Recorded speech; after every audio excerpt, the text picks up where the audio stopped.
Here's a currently popular favorite for both American or South American popular dance lovers. Deep in a Dream, and Helen Forrest is the singer.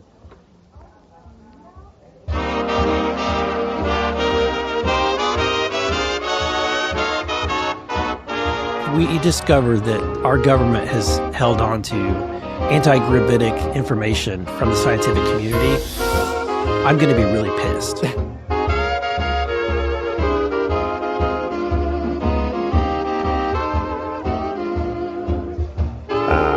It's pretty obvious, I'm not going to lie to you, that the gentleman that I've been talking about, who I suspect might be up for a big position, is Lou Elizondo.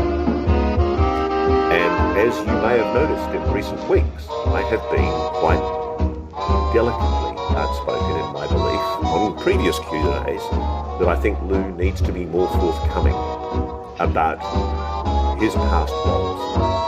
And I like and respect Lou a lot.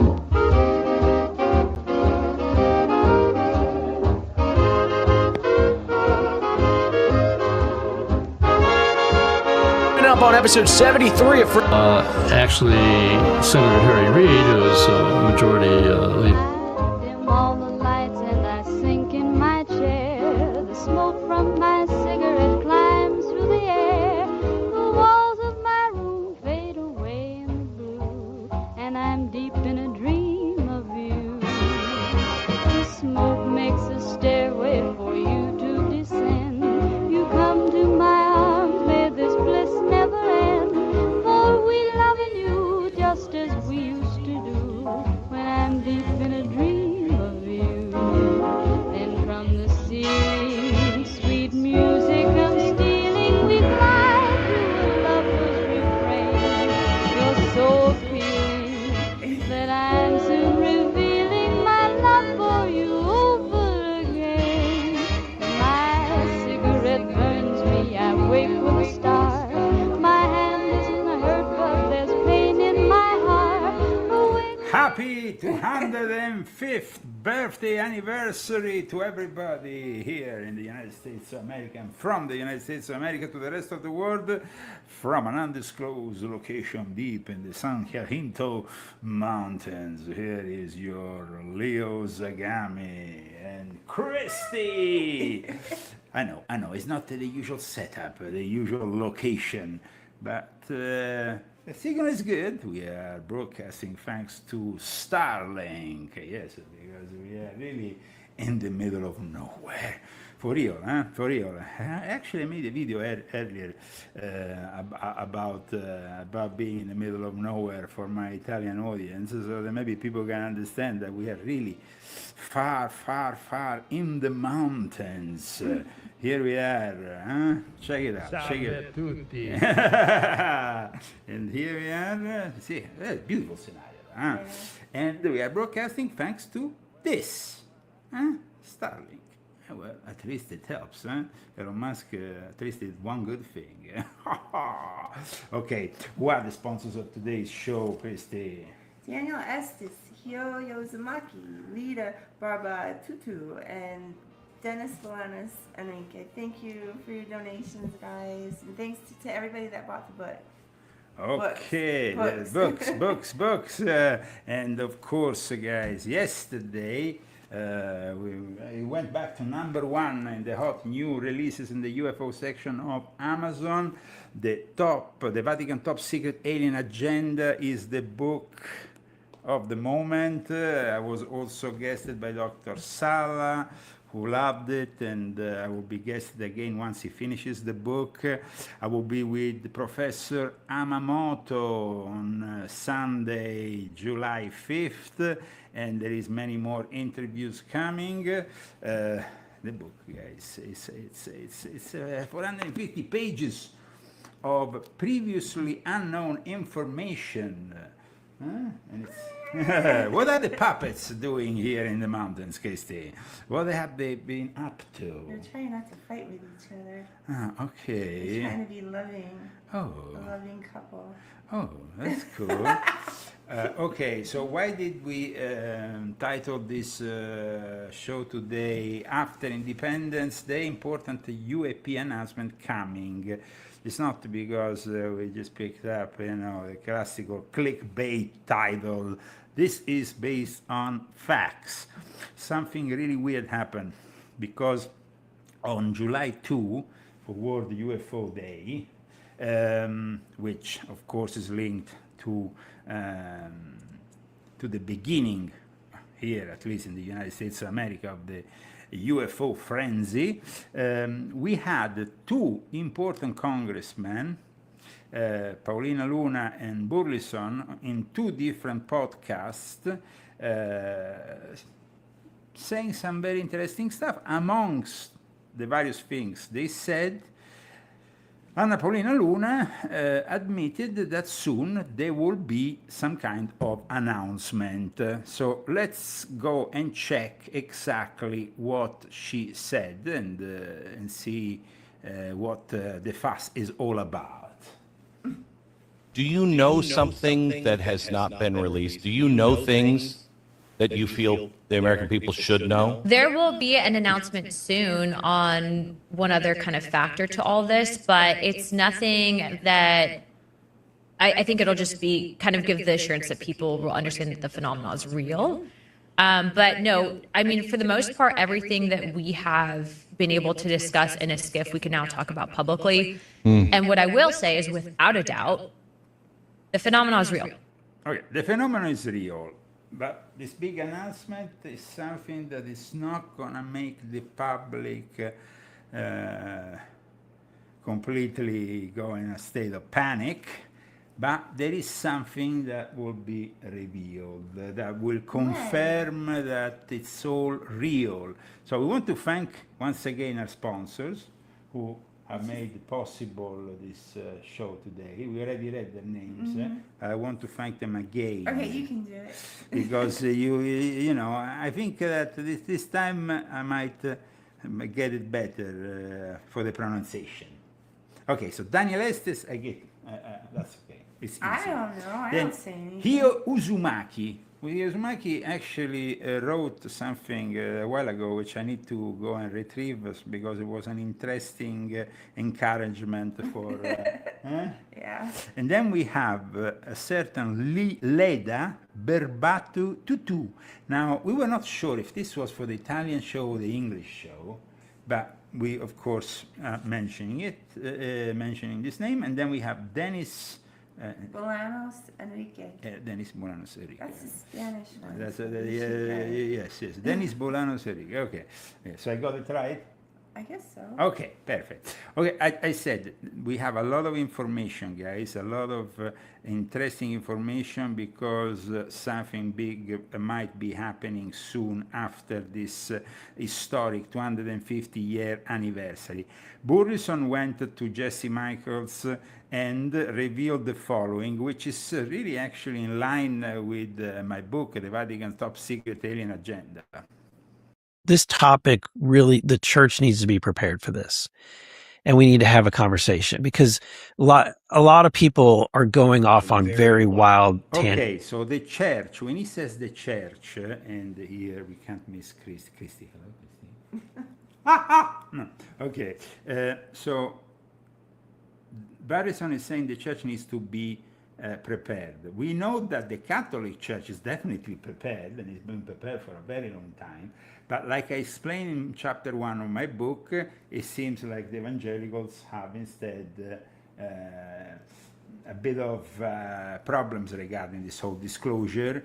And there was also that whole gathering of the evangelicals, which then mentioned actually Burleson, and then there was this guy who had to go and state publicly that that was his statement, not Burleson's statement.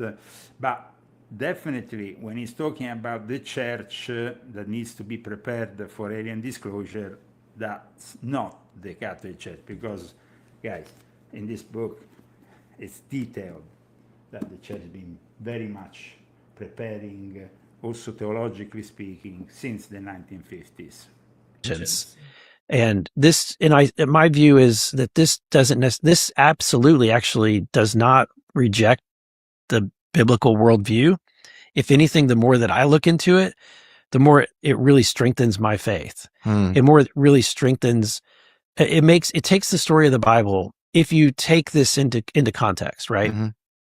If it is true, it can take the story, the narrative, the biblical narrative, and put it on an epic scale, like a universal scale, right? Like this is a galactic story of the creator of the entire universe, creating all of these, planets, all of these. And it does make sense that there would be much more out there. There's a reason why there's all this space. There's got to be other things out there. And that if, but of all the places, chooses this location and this people and this species to want to commune with, that this God says, I want to create my image, is going to be this being, this human is going to be basically my representation to this whole universe. So to me, it takes that story and puts it on a grander scale. Okay, so here we have Burlinson, who's been elected mostly by an evangelical crowd, because we know he comes from Missouri, that's his electorate. But at the same time, we also describe in the Vatican Top Secret Alien Agenda the various theological stands from maybe one religious denomination rather than the other. Within Christianity, there is those who, like the Catholic Church, want to embrace this extraterrestrial reality, while instead we have on the other side Orthodox, evangelicals, and large factions of even the traditionalist Catholic who are accusing these entities of being demonic, regardless of their nature, if it's extraterrestrial, extra-dimensional, interdimensional. Now, amongst the ones that accuse these entities, these aliens, of being demons, there is, of course, the traditionalists connected to Monsignor Lefebvre. And this week there was a lot of talk about the Lefebvrians because they nominated in Switzerland, where they have their headquarters, 4 new bishops, which eventually brought them an excommunication from Pope Leo, who warned them the day before not to do this. Now, Monsignor Lefebvre started this schism within the Catholic Church. And now, of course, this schism is still there. However, there was a moment with Ratzinger in which they were brought back into the Catholic fold. Here they are. Thousands of ultra-traditionalist Catholics woke up on Thursday excommunicated. It's one of the most serious sanctions the Vatican can impose. The move came after a breakaway group, the Society of St. Pius X, went ahead without the Pope's approval to ordain 4 new bishops in Switzerland on Wednesday. Reuters Vatican correspondent Joshua McElwee explains what that means for the Church and for those excommunicated. So this Society of St. Pius X has a long and kind of tenuous relationship with the Vatican in the 1970s. They also tried to ordain new priests in 1988. At that point, 4 of their bishops were excommunicated. Since then, there had been a bit of a rapprochement between the Vatican and this group. Over decades, several popes had tried to engage with them in dialogue. Benedict XVI, 2 popes ago, had lifted those excommunications, tried to bring them back into the fold. Pope Francis, the last pope, had kind of left them alone, tried to give them the opportunity to reform. Pope Leo now, pope for the past year, has tried to also dialogue with them through the Vatican offices. They, however, said they were going forward with these ordinations without the Pope's approval. It was expected that the Vatican would formally excommunicate the 6 people who took part in the ordination ceremony. The Vatican thinks that happened automatically by the act of the ceremony. So here we have an act of excommunication We saw a month ago Monsignor Rossetti, a former intelligence officer who for 19 years served as an exorcist in the Archdiocese of Washington, D.C., also being distanced, and his work as exorcist terminated there in Washington, D.C., because he simply stated that aliens were demons. So here we have definitely a traditional side, like I explain in my book, the preconciliar side, the one that now has been also excommunicated, but not only them, because interestingly enough, I opened the book talking about the Redemptorist. The Redemptorist feature a couple of times in my book, one with Father Francis J. Connell, who in 1952, especially after the Washington, D.C. accident. There has been a lot of talk about the Washington, D.C. accident. We're going to also discuss that in a moment. But the Redemptorists were very much, together with the Jesuits, the first to discuss this topic. And there is also Father Resch, who started the Faculty of Paranormology. Why am I talking about the Redemptorists? Because now there is actually Redemptorists from Scotland who are also threatening a schism with the Vatican. And this is quite interesting because it's of course the Redemptorist is only one of their branches that wants to go into this direction, but it's definitely an interesting direction. In fact, in this article, they have been accumulated together with the Lefebvrians. It says here, Lefebvrists answer Pope after his communication as Redemptorist schemes looms. So the Redemptorists, who were also very early, in the very early stages, like I explain in my book, discussing the fact if these aliens had to be baptized or not, if they were actually not sinners because they were not the sons of Adam and Eve, so they couldn't have the original sin. Then we know that the Jesuits intervened with Real de Chardin and created that theological monstruosity that embraced them. Now, I saw in the comments of the Rumble video made with Dr. Sala that some people must have either not listened to the whole interview or completely misunderstood me, because they said, Zagami wants to baptize the extraterrestrials. I mean, that's completely ridiculous, guys. I mean, I don't know what kind of drugs you're smoking, but you're not smoking good stuff, so maybe you should come to California and smoke some good stuff. I don't understand. I mean, I'm here doing a book to expose the Vatican and their fixation with the Jesuits, with the world you baptize an extraterrestrial, and here we have the people saying, I want to baptize an extraterrestrial. It's ridiculous. It would be ridiculous to want to baptize a demon or something that is not really born out of Adam and Eve, because they were the ones apparently ascribed with the original sin. Now, if you don't even believe in the original sin, that's another thing. But I mean, the relevance that the Vatican wants to have is then brought up by this new theological interpretation of Pierre Teilhard de Chardin, who said that the original sin was implicit in, and what are the puppets saying about this? Implicit in the birth of the universe. So these two, have they been baptized? They're both Catholic, apparently, but they've renounced their Catholicism, and they're now just they're just following. Or maybe they renounce their spiritual soul and what they believe in their heart to be good. Oh, okay. I would say that it's better to be preconciliar then. No, I don't want to name myself anything. I am not a Catholic. Okay, let's go back. I was baptized a Catholic. Let's go, because they ask us, what are you? Well, I'm a Catholic. I was born Catholic. They never wanted to excommunicate me even after I attacked the Vatican. They say I'm an original. So, I mean, why do you want to hold on to this Catholicism so much? I mean, I don't know. I was born in it. Okay, let's see what. I'll let it go. What are you gonna let go? I don't need that. What did it ever do for me? Nothing. Okay, let's go back into the schism of the Lefebvrians. Vatican also said that all the priests of the society and all the... What? Sorry? Who? The priests of the society? Christy, you're making me confused. Guys, okay, so Sorry. let's go back into 1952. This was what happened in 1952 over Washington.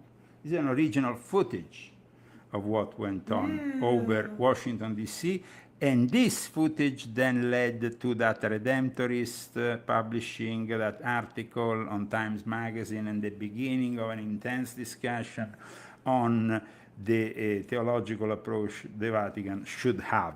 Now, if you are interested in all this, there is an article which I published on my website. The article is "The Vatican Top Secret Alien Agenda is being unveiled in real time."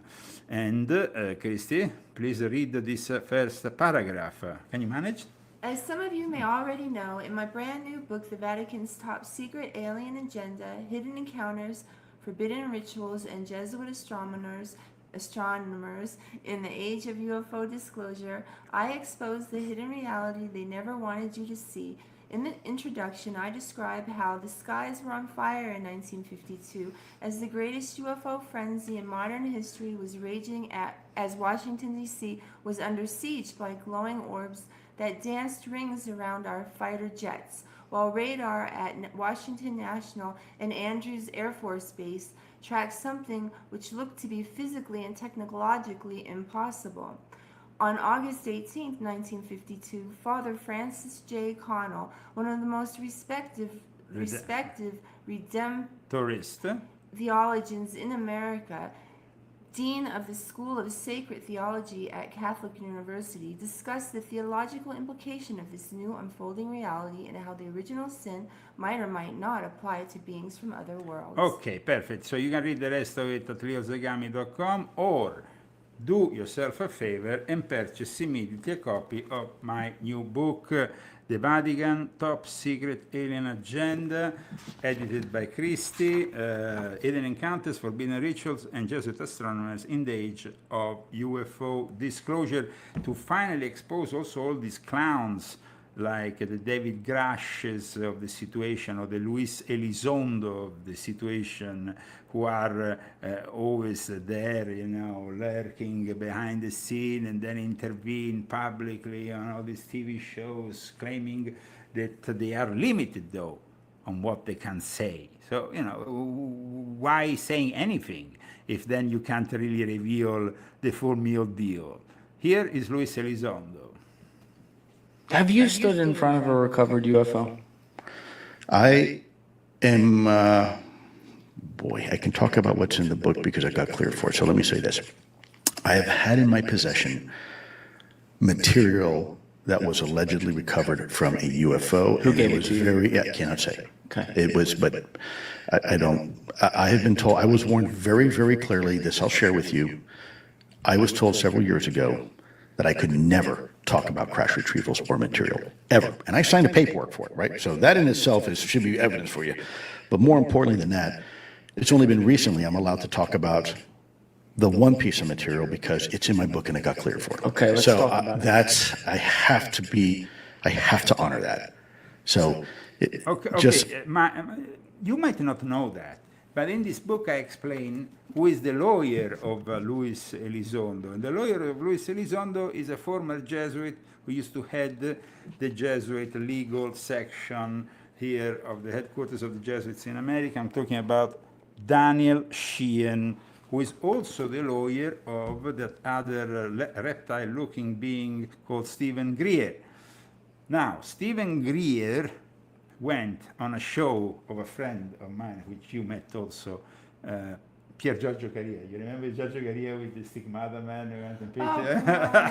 Oh, brought it, we used to because I know these people. So now Pier Giorgio Caria interviewed Stephen Greer. Now the interview is in Italian, and that might be a problem. But I would like to translate a couple of things he said, even if, like I said, it's been obfuscated by the Italian translation, because he admits something interesting here, Stephen Greer, to Pier Giorgio Caria.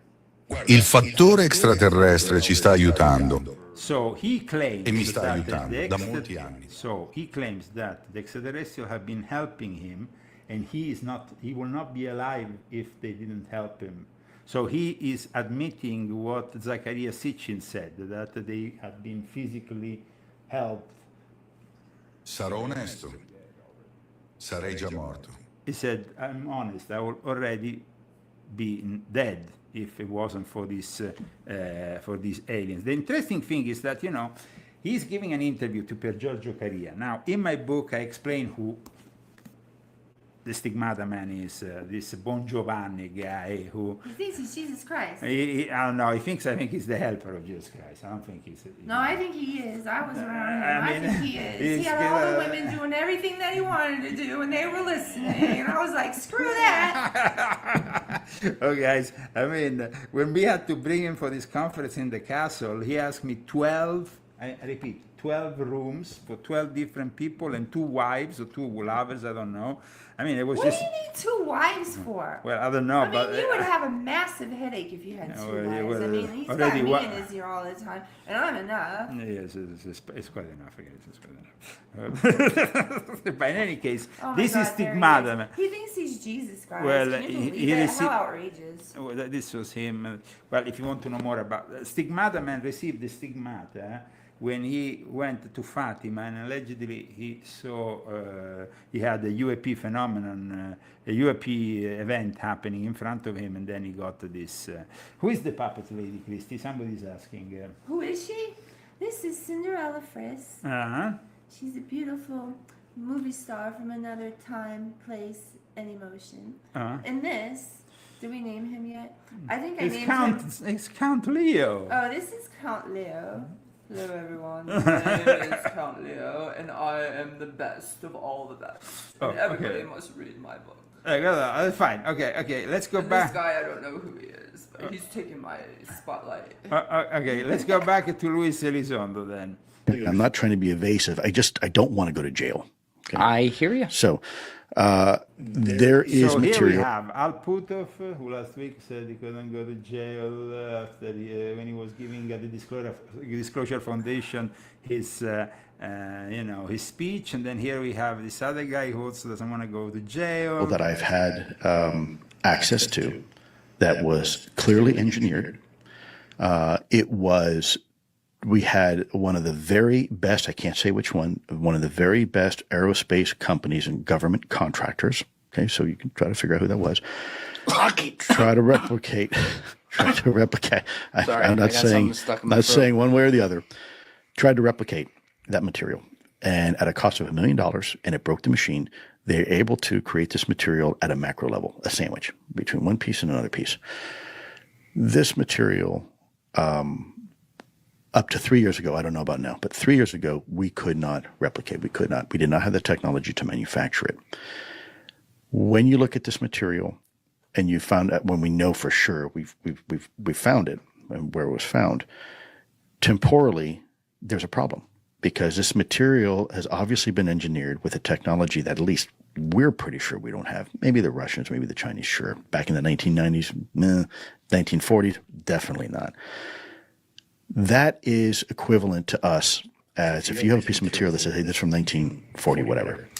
Okay, Luis Elizondo, but you seem to have not been very convincing lately. In fact, his former friend and supporter, Ross Coulthard, actually criticized him after he apparently discovered that Luis Elizondo apparently was part of the Legacy program.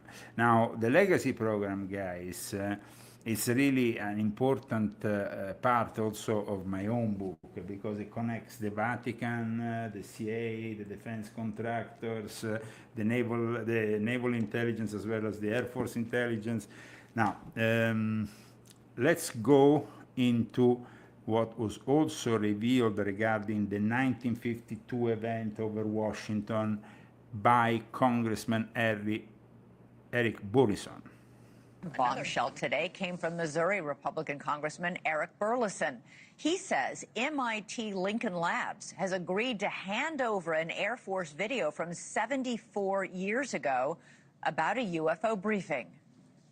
They have acknowledged that it exists and that they're in the process of getting it to us. But what my understanding is that it is It's and I forget the general's name. He's an Air Force general who is briefing MIT scientists about, I believe it's the event that happened in Washington, D.C. in 1952. So that would be important historical information to have.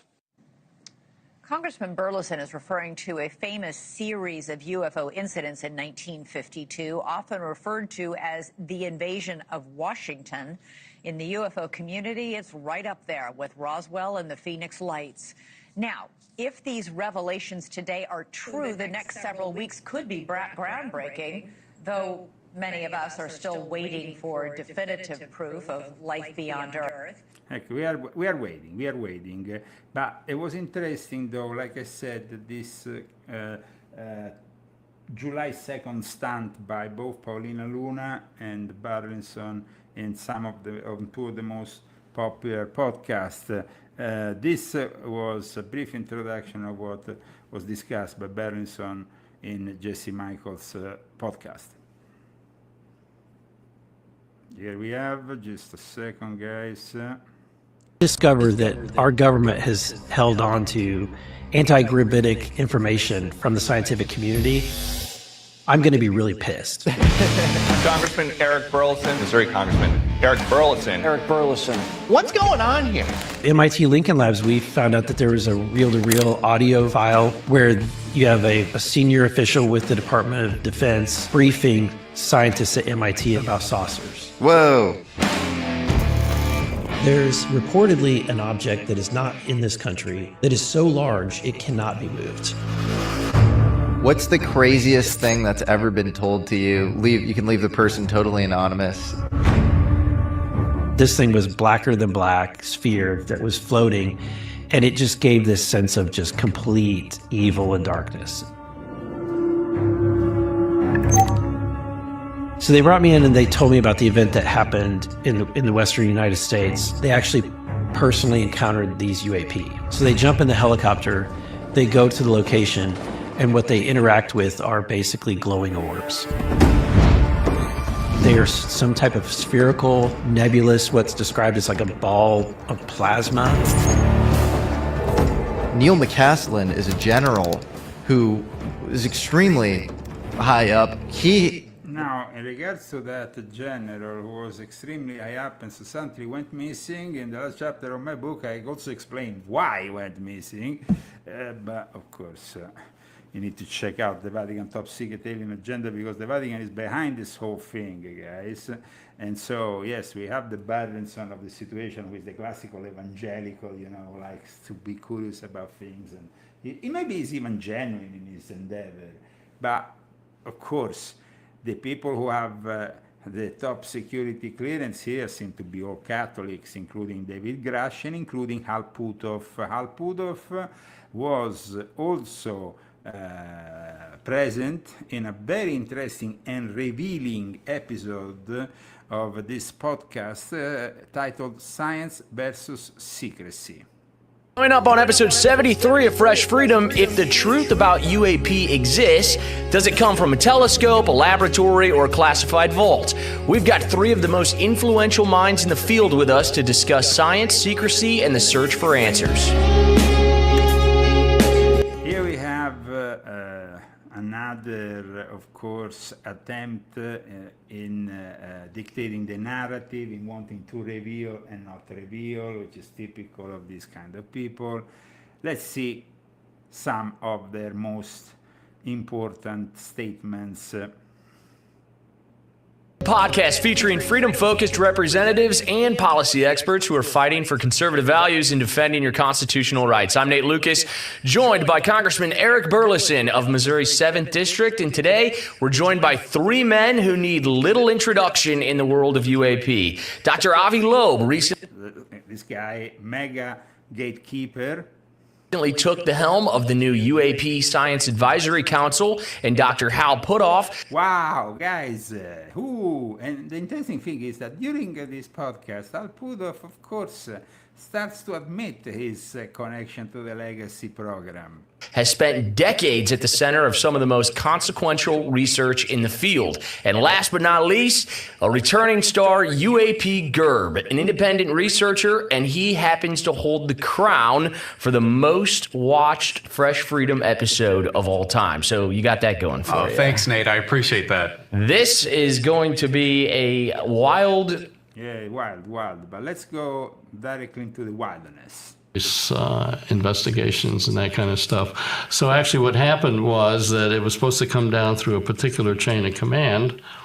And as it came down, the person who knew what it was really for and was going to then give it off to the OSAP program happened to be off on a trip someplace. And so somebody else in his office saw it and said, "Oh, it's just general aerospace stuff." Well, yeah, we do aerospace. So they snatched the money. And so then the program got chopped off. He makes an admission. I'm just going to summarize it for you. There was apparently a moment in time in which there was a lack of financing for certain research, and that is when Robert Bigelow intervened. But of course, all that research was connected with the legacy program. For that reason. And so then the question was, okay, well, do we say, no, wait a minute, that's not what this money was for. But then you would reveal what the program was. Somebody's saying that the mic is maybe a little bit far. We need to put the volume up. So please let us know if the volume now is better. We're going to bring it up a notch. We are in a new kind of environment. So please let us know if the sound now is a little bit better, no? Try with your... They never can hear me because I don't talk very loud. So. No, but maybe, eh? Can you hear me? Oh, okay. Let me.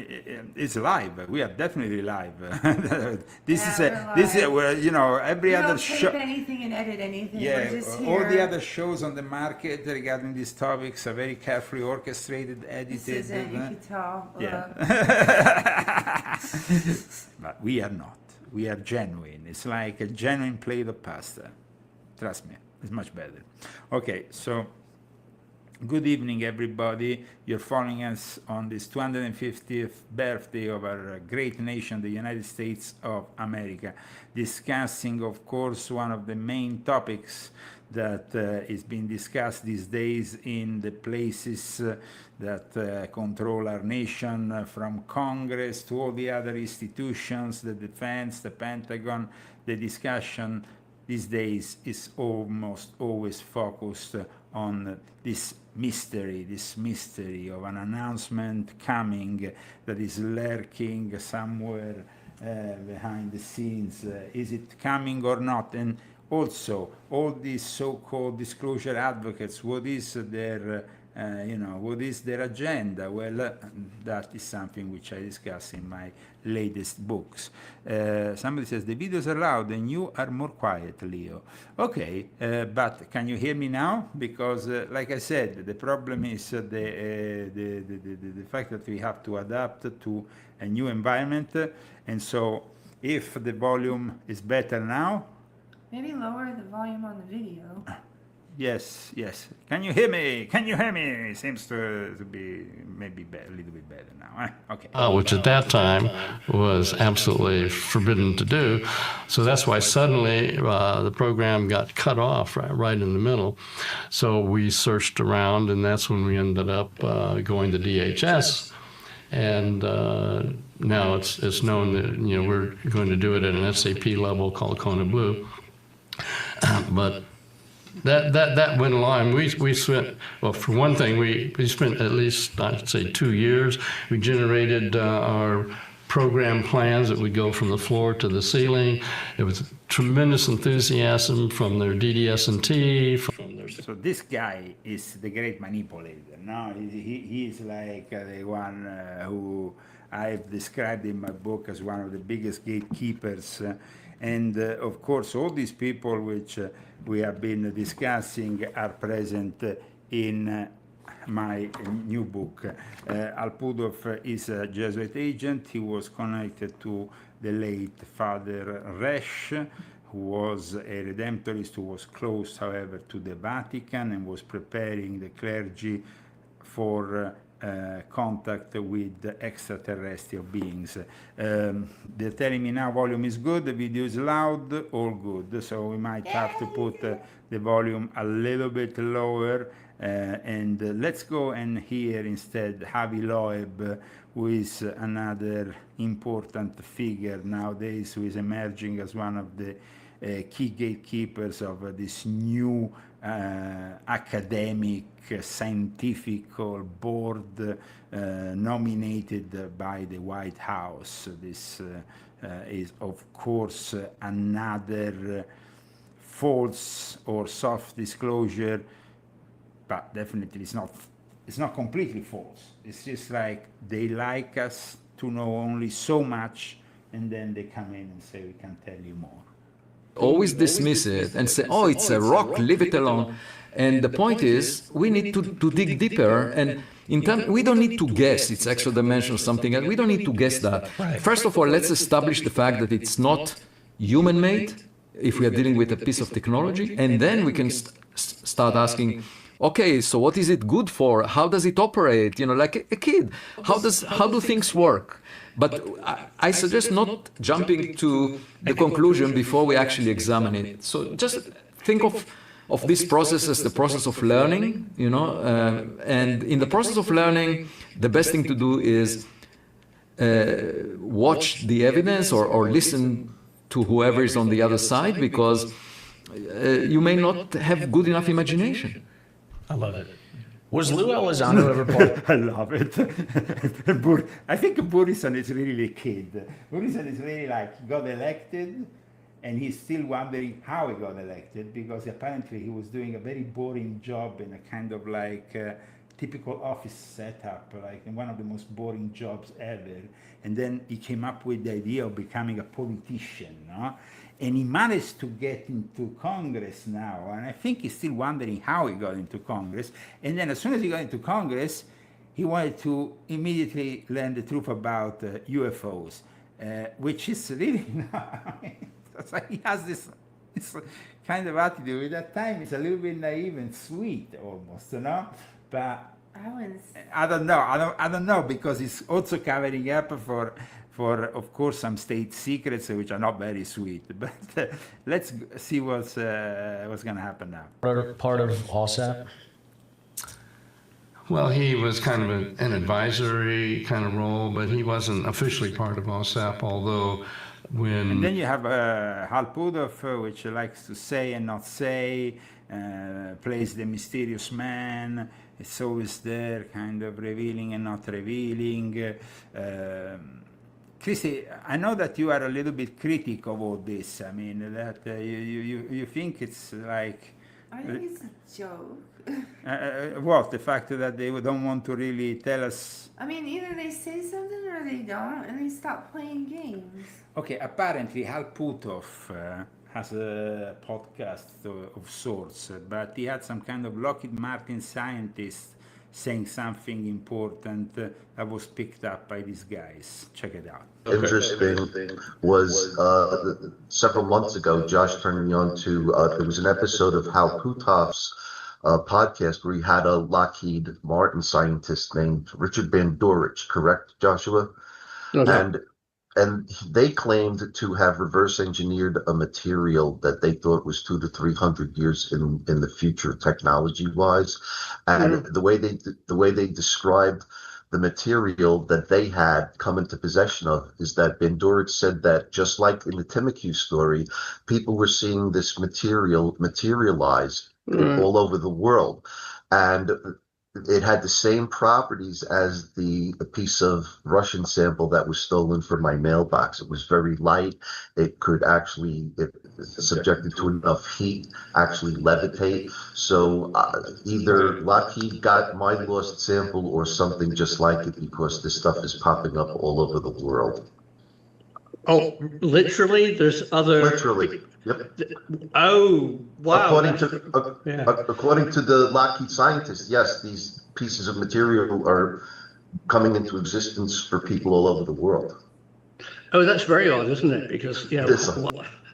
pieces. Hal Puthoff and his secrets. Well, he seems to reveal every now and then some things. Then he, of course, manages to always disappoint the interviewer because he always comes up with the usual state secrecy bullshit. Who went searching for gatekeepers? They went searching for searching for gatekeepers. Finally, guys, they talk about the gatekeepers. Burleson, very interested. Okay, let's see. I have to find the name. Yeah, that would be fantastic. Yeah. But I asked another one. We're making progress right here. That's amazing. Dr. Puthoff, one more question. If there was one more institution Representative Burleson has not investigated yet that he should, it can be a service or agency within the U.S. government. It could be an FFRDC, a UARC, prime contractor, subcontractor. What should it be? Number one that Representative Burleson has not discussed yet or investigated yet. How about going back to DHS and asking to talk to the people involved in security there? Okay. Because then they had links and connections. If they could reveal them, then that could be useful. Industrial security personnel, PSOs, program security officers. The DHS government security officers who went searching for gatekeepers. They went searching for gatekeepers, the DHS folks. And they found them. Wow. But they couldn't get access. But they couldn't get access because even to begin to get access, you've got to have SAPs. And Kona Blue had not yet been turned. It was a PSAP, a proposed SAP. It had not made it across the goal line to become an SAP. So in the absence of that, it didn't go anywhere. So you have to have SAP credentials, but you also have to have additional need-to-know credentials that the legacy program deems the individual institution has a relevant need-to-know. I suspect that, I mean, I don't know for sure because I've never been part of the legacy program, but I imagine that, the legacy program... Liar. He's never been part of the legacy. Liar, pants on fire. Christy, what do you think? How they say? Liar, pants on fire? Liar, pants on fire. I mean, Hal Puthoff. He's never been part of the legacy program. I have a message from outer space. They're arriving. Here they are. Your mother sent you that. I know. Guys, can you believe my mother sent me that? But it's a message for our... Hey, that's it. Sit back there, and if somebody comes along, like say a proposed Kona Blue, they may share information if they feel it's going to help them do whatever they're supposed to be doing, or if they think it's not going to help them, they just won't cooperate. I mean, they really have power. So what about, you came across some gatekeepers, what about another gatekeeper's name for Representative Burleson's office too? Hal Puthoff, and then the guy who is smiling, which is Avi Loeb. They're all gatekeepers. Investigate that, and they need some real laugh. public air. Where's the face? I mean, they even laugh at our faces. These people are lying in front of us 24/7, making a mockery of this disclosure, and I think that is absolutely incredible. 250 years. And we are here listening to the BS of Hal Puthoff. Sorry, I don't have clearance for that. Or Luis Elizondo. Sorry, Oh, I no. have signed whatever. They like tequila. So no. What are they saying here? They might murder us. Murder, I say it's all murder. Okay, let's go back to Hal Puthoff. Names of the gatekeepers. I just know. Yes, you know the name of the gatekeepers. Actually, you want to know the name of the gatekeepers? Buy this book, Hal Puthoff, because you are in it. Some people who encountered the gatekeepers. Okay. Last thing. Do any of you feel like worried or nervous or feel threatened by anything or anyone? I jog every morning at sunrise, and I see only ducks, wild turkeys, and birds. I don't worry about anything. We live a short life anyway. Why not make the best out of it? Exactly. Oh, exactly. Very nice. If you were to be concerned, I'd be concerned about DARPA's Security and Intelligence Directorate, DARPA SID, and AFOSI PJ, the Office of Special Projects. So if you have... Who is this kid? I don't know why. Any reason to be concerned, I would look at those elements for a bit of worry. Well, if I had any vote, I would put. Shouldn't just like the people of Earth be in charge of give us- what they see and not all these idiots? I mean, you have all these No, people. but you have the reverse engineering that But- is the problem here. They think they're just self-important people, and they position themselves in this way. And I don't think they're going to be better off than anybody else. So in the end times, which we're in right now, they're probably going to be the worst off. So Now, just keep believing in God, guys, and keep following your heart, and have faith, and everything will be fine. Don't listen to these bozos. well, we have Ross Goddard, who is actually moving against Luis Elizondo. Yes, he's been very critical. And then of they're fighting with Elizondo. each Yeah, other. yeah. Oh, yes. Here we have Ross Goddard, reality check. G'day and welcome back to Reality Check. This is more than reality check. I think that this whole disclosure thing is becoming like a soap opera. So then, you know, you have these figures that are really starting to argue with each other, and it's becoming a soap opera. Watch. Representatives Like, of we need to Congress hear it. to see what they had to say about the UAP issue. It was all good fun. Oh, good Yeah, fun. we had a lot of fun. They went We had a to lot of work Washington and they had a lot of fun. But then after, they have to talk about Luis Elizondo. But time for us to get on to time for us to just drop what we're doing and get back on together. Even though I think that we kind of had a gentleman's agreement that we weren't going to see each other this week, but back at it we are. There has been a lot of media attention and social media attention to comments that you made about Lou Elizondo during our Q&A last week. Russ, I'd like to get your take on what we're seeing from Lou's response. Okay, so let me just say off the top, I was quite surprised to see, even on my own network, that it had been misreported that Lou had said that what I was saying about his past involvement in the legacy program was wrong. I don't think that's anyone's takeaway at all from what Lou Elizondo said. What I saw was Lou very deftly avoiding any breach of his National Security Act oath obligations and basically refusing to confirm or deny whether or not he was a part of the legacy program. He's maintained the truth of the fact is I've always been very clear. I worked in a program called ATIP, and he does say I've committed myself to transparency to the degree that I could, and I respect and understand the constraints that Lou is under. He's in a very difficult position, and I certainly don't want people to think that I'm trying to hijack him with this stuff. What I do think, and what I said on the Q&A that we did on the weekend, was that I do think there needs to come a time when Lou can be more forthcoming about what his past role was, including his past role with the legacy UAP retrieval reverse engineering program in a counterintelligence role. Lou did actually at one stage say to Chris Cuomo in one interview that when you have a security clearance, there's always these statements, you know, we cannot confirm or deny. And people always take that as some kind of implicit yes, but the reality is that's not at all what that means. Even if if it's a classified program, I would have to say I can't discuss that. I can't even acknowledge that.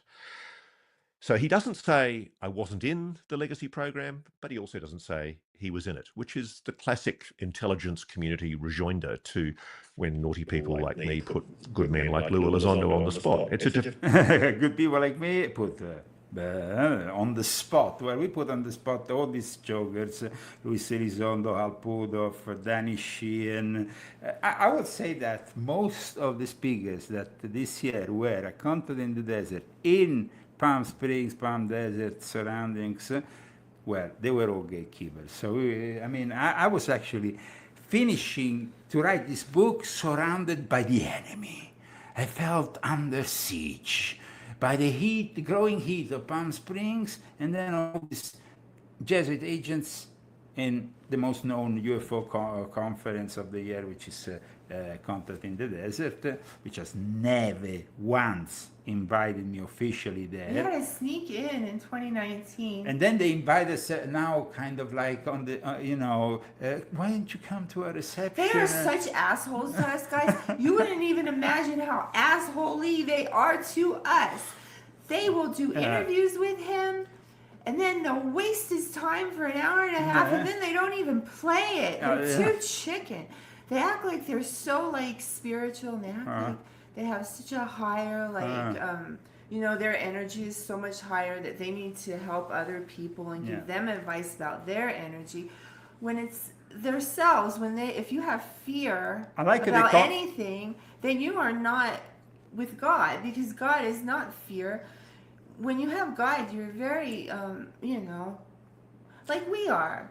We don't care, and you can do whatever you want because it's never going to affect us. So there you go. I like this comment by a certain person here on the chat, Gina Dean, who said that Pudov loves all his abbreviation quotes, because when you, put one after the other these abbreviation quotes. What's an abbreviation quote? Like all the acronyms and stuff, So when you listen to the DHE, the EHE, BICH, this, the IHE, the DSD, the DDD, the BBB, the 3TT, when you are basically relating only things through quoting initials, it becomes easier for them to confuse the listener. Is that like word salad? It's like, it's more than a word, because word salad, word salad there is an element of word salad, but it's more insidious. He knows exactly what he's saying, but he's saying it in a way that... That's a good word, insidious. These people... Yeah. His head was turned the wrong way! Like, you mean like his the head Exorcist? Turned around the wrong way! Like Linda Blair. Oh my God, it's Annabelle! These puppets are turning into Annabelle. Oh my gosh. Okay, I hope his not. head's straight now. I am not a puppetry. So by saying all these things in a certain way, in Italy we had a word for that. It was politichese. The politicians, especially in the old days in Italy, knowing that the majority of the Italians didn't even know how to read and write, after the Second World War, 50% of the Italians didn't know how to read and write, they would be tediously conversing on TV within each other using the most complex phrasing, so the average viewer on TV would say, oh, this guy must be good because he's saying things and they sound good. I don't know what he said, but they sound good, So that is the mentality. When Al Pudov talks using a million abbreviations, initial acronyms. Oh my God, what happened to us? What happened to us? Oh my God. What happened to us? Oh shit. That's what, guys, we are broadcasting live from the mountains of San Jacinto here in California, thanks to Starlink. Where? San Jacinto. Is that how you say it? Yes, San Jacinto Mountains. You didn't know that? It's the 4th of July. It's the 4th of July. Okay. So, but all this kind of language, if you really study it, it's the Jesuits who have created this kind of language in the universities. The way the dialectic is Well, I'm glad I never went to a university then. No, but the way the Jesuits,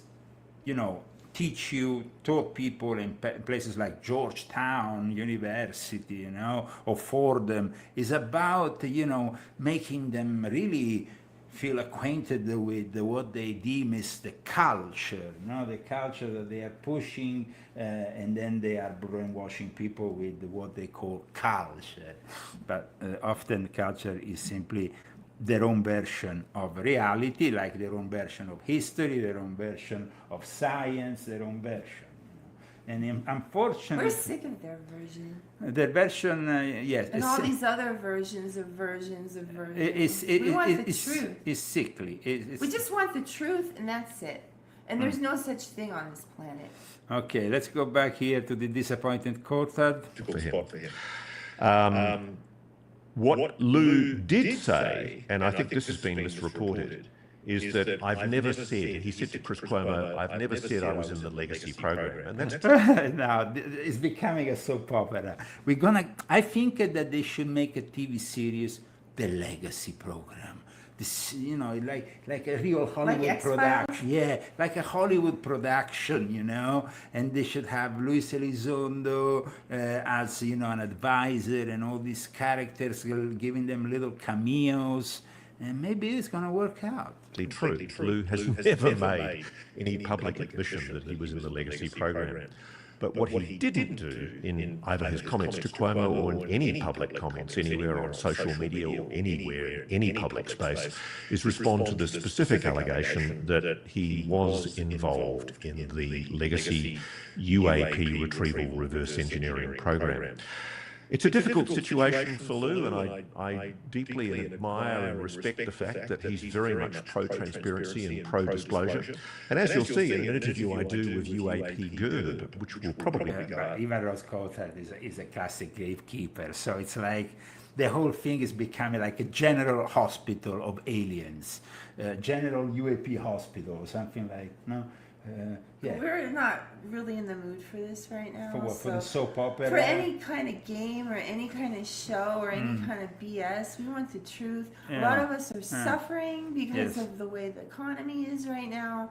And we're trying, you know, it's lovely to see Americans just come out for America. And, you know, we all have a great American spirit. And that's what you see no matter what's going on in their lives. They're going to come out and they're going to celebrate America and the spirit of America, and there's no other thing like that on this planet. We are unique. We are uniquely American and the Pope, and free, and we want to stay like that. And we have an American Pope now, an American Pope that today wanted to assert his difference with Trump. So he went in an island which is the closest Sicilian island to Africa, literally 80 kilometers away from there. I mean, Sicily is very close to Africa, guys. I'm half Sicilian. So I'm a little bit almost African. But in any case, this was him visiting this island where the immigrants go. And Lampedusa? Yes, and he lost his papalina in the water, in the sea. So then the Monsignor had to quickly find another one. Check out the scene.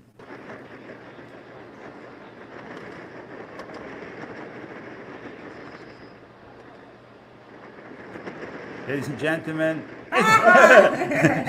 the papalina, it's called the papalina hat. I think God needs to blow him off that rock. Where is it? Where is it? In search of the hat. Oh no, I lost my hat. Okay, at this point, his assistant went and found another one, the spare one. He was like, where is the, because, you know, you might find it, you know, I mean, of course. But if somebody finds that hat, it was recently sold for, I think, 16,000 euros, a ex-Papalina hat of Pope Francis. Here, he was given another one, a spare one, yeah? What is he doing? What is he doing on the island there? He's watching Africa, guys. He's watching Africa. I don't think he's going to be able to keep that from blowing. It's very bad the way the wind's blowing that way. The wind's blowing. Oh, well. And then he says hello to some ship. We can see your butt. We can see your butt, Poppy. The Poppy was just emerging from receiving the Medal of Liberty from a prestigious institution here in the United States of America. They made a big thing out of it. Here he is, Papa Leone, as they call him in Italy, Pope Leo the 14th.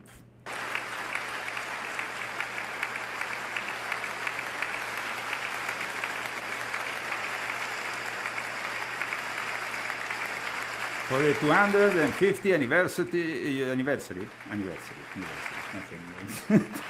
of this great nation.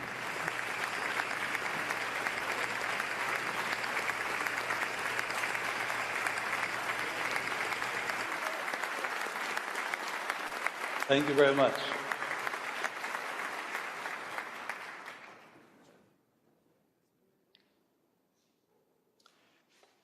Dear friends, I am honored to accept the Liberty Medal of the National Constitution Center in this year that marks the 250th anniversary of the founding of the United States of America with the signing of the Declaration of Independence on July 4th, 1776. On the eve of this momentous occasion, I offer a warm greeting to all those assembled at the National Constitution Center in Philadelphia.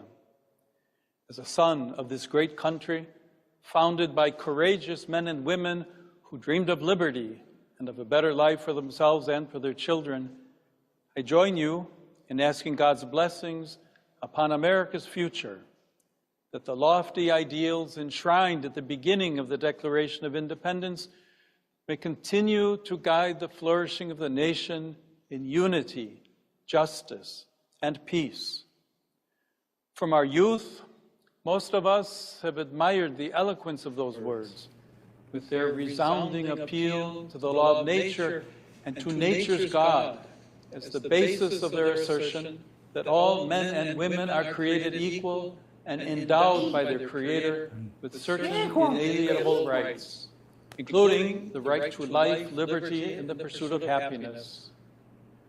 While couched in the language of the Enlightenment, that claim is ultimately grounded in an understanding of the human person, inspired by the great biblical vision of man and woman being created in the divine image. It is indeed here that we discover the basis of human dignity, dignity which precedes the establishment of any state and whose custody constitutes its very purpose. In these past 250 years, for so many peoples throughout the world, it was the firm resolve to achieve the noble vision of the nation's founders that made America... Do you really think I look like Cookie Monster? You have a blue glow on the top of your head. I look like a Cookie You look Monster. like Cookie Monster. A byword for freedom, as the country opened its doors to successive waves of immigrants, enabling them and their children to play their part in shaping the future of the nation. It was this same love of freedom that inspired the United States in the darkest hours of the last century, at the time of the two world wars, to look beyond itself and at great sacrifice to champion the cause of freedom beyond its own borders. As every American knows, however, the path to building a society that would embody those high ideals of liberty and justice for all was not always easy, and in many respects is still a work in progress. A work in progress, ladies and gentlemen. Christy? Let's celebrate. Let's celebrate. Happy birthday, America! Happy birthday. Happy birthday, my fellow Americans! Yay! Ladies and gentlemen, happy birthday, America! We love America! We love America! Absolutely, America is the place, is my new home. No? I was naturalized in 2024. I'm glad I don't have to live in some weird country in the middle of nowhere. No, but the most important thing, guys, is like for somebody who has been persecuted in Europe, out of all places, people think Europe, is the birth of Don't civilization. go there, Jimmy Kimmel. You're not going to like it very much. Or maybe you will. I don't know. I mean, Jimmy Kimmel. Why Jimmy Kimmel? Because he made himself Italian. Well, I mean, he's the kind of guy who can go anywhere. He's a tool of the system. So, of course. And all these people that left America.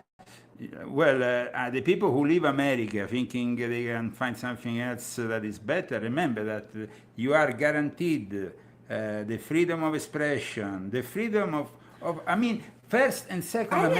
I didn't know that Italy was a communist country. I mean, until I moved there. I thought it was like Bella Italia, and it was not. I thought I was going to hear, like, Italians singing from windows and, like, amore, and a lot of good food and stuff. And all I got was persecution and people telling us censorship. I couldn't say what I wanted, but I still did. He couldn't say what he wanted to, but he still did. Everybody was trying to tell us to shut up. Finally, they kicked us out of the country. And they tried to kill me and poison me. And they did, and they tried to kill him, poison him one time, broke down the door and did psychological warfare on me. They painted... The police. The police did that. Italian Carabinieri. They did psychological warfare, and I was having a very bad day, and I didn't appreciate it because, it was a very bad day for you, and I just wanted everybody to leave so I can just, because I was getting very overwhelmed. And then they come in, and they interrogate me. And then they're trying to say, well, you don't really want to stay with him. You know he's crazy, right? And I'm like, he's not crazy. He's doing his work. No, well, he's crazy. Yes, He's crazy. sure. I was like, he's not crazy.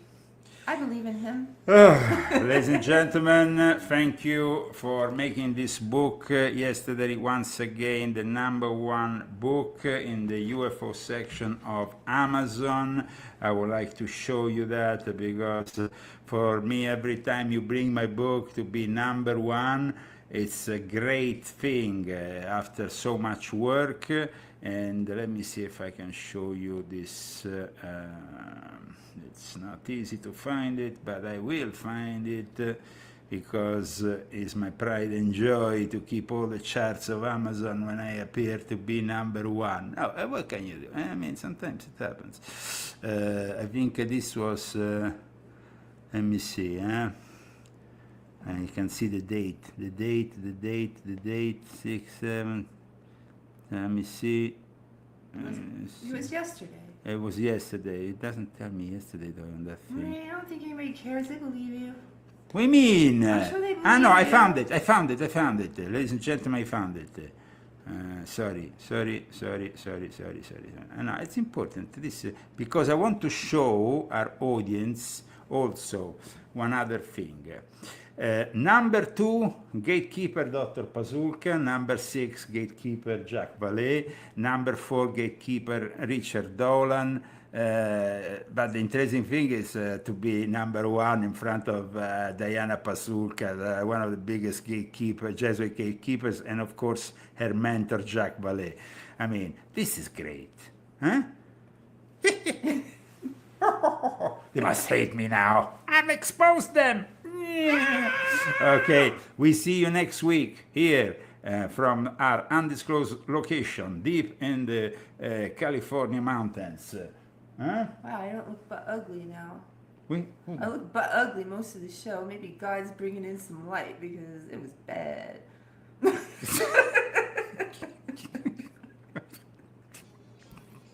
Why? 250! Yes! 250.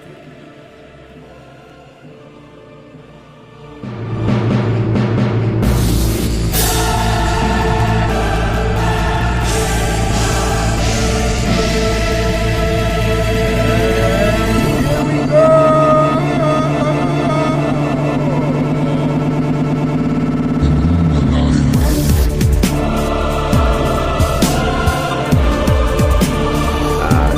It's pretty obvious. Okay. We discovered that our government has held on to anti-gravitic information from the scientific community. I'm going to be really pissed.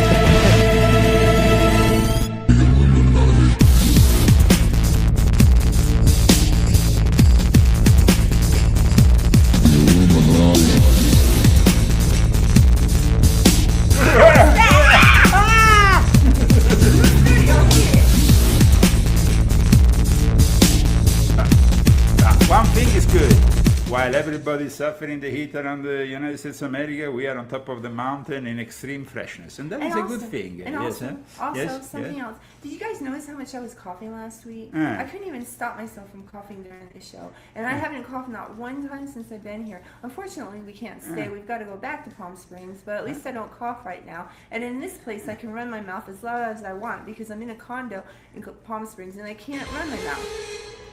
Huh? Who knows what I'm going to say on this show for the next time? Woo! Christy! I'm not going to say anything. Independence Day! Ladies and gentlemen! Illuminati want my mind, soul, and my body. Secret society, trying to keep it on.